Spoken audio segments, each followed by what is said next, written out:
Assalamualaikum warahmatullahi wabarakatuh. Hai teman-teman, kembali lagi bersama aku Deswinta Tiani.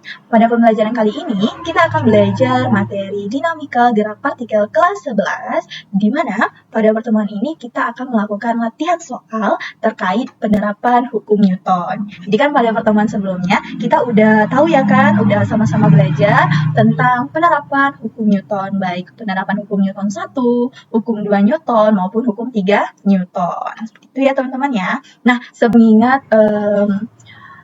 pengingat teman-teman nih, ya kan, kemarin itu ada berapa penerapan hukum Newton yang kita pelajari, baik pada pertemuan pertama maupun pada pertemuan kedua. Ada berapa jumlahnya? Ayo, dijawab ya. Oke, karena teman-teman udah menjawab pertanyaan itu, kita akan lanjut ke soal penerapan hukum Newton. Nah, untuk soal pertama ini, ada sebuah balok yang memiliki massa 20 kg didorong roughly dengan sudut 30 derajat. Jika balok S bergerak dengan kecepatan konstan sebesar 1/4 akar 3 meter per sekon kuadrat, maka tentukan besar gaya dorongan roughly. Nah, sebelum lebih lanjut, teman-teman, yang harus teman-teman lakukan apa? Yang aku ajarin kemarin? Ya, teman-teman harus menuliskan dulu, diketahui, dan ditanya agar lebih mudah ya, teman-teman. Gimana? Di soal kita sudah mendapatkan ya, masanya ada 20 kg, ada 25 kg.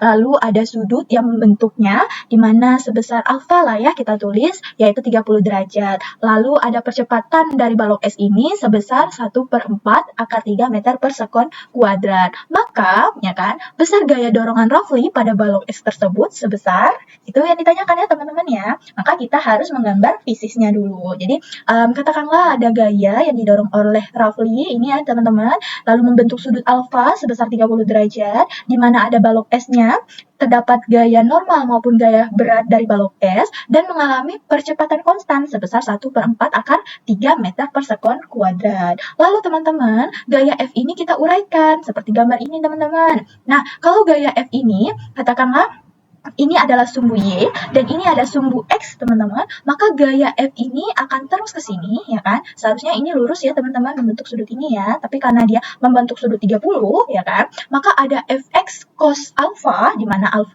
alfanya itu 30 derajat, dan ini adalah Fy sin 30 derajat. Nah, setelah kita menggambarkan atau menguraikan gaya F luarnya, teman-teman, maka kita menghitung, teman-teman, di mana sigma F sama dengan M dikali A. Kita uraikan, kenapa hanya sumbu X yang digunakan? Karena balok ini kan berjalan ke arah sumbu X, teman-teman. Tidak mungkin balok ini ke sumbu Y. Seperti itu ya, teman-teman. Maka sigma Fx sama dengan M dikali A. Sigma Fx-nya kita lihat pada gaya yang berpengaruh terhadap sumbu X. Dilihat, teman-teman, pada sumbu X ini hanya ada gaya F saja. Maka dimasukkan Fx cos 30 derajat sama dengan M dikali A. Maka masukkan, teman-teman, cos 30 derajat itu kan setengah akar 3. Masukkan kan, Fx kali setengah akar 3 sama dengan masanya berapa? Masanya 25 kg.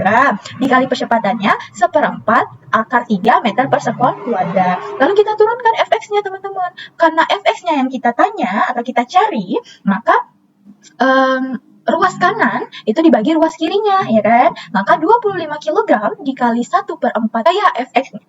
Maka diperolehlah, teman-teman, gaya Fx-nya sebesar 12,5 Newton. Maka, besar gaya dorong yang dilakukan roughly untuk mendorong balok S yang memiliki massa 25 kg dengan percepatan konstan adalah 12,5 Newton. Seperti itu ya, teman-teman ya.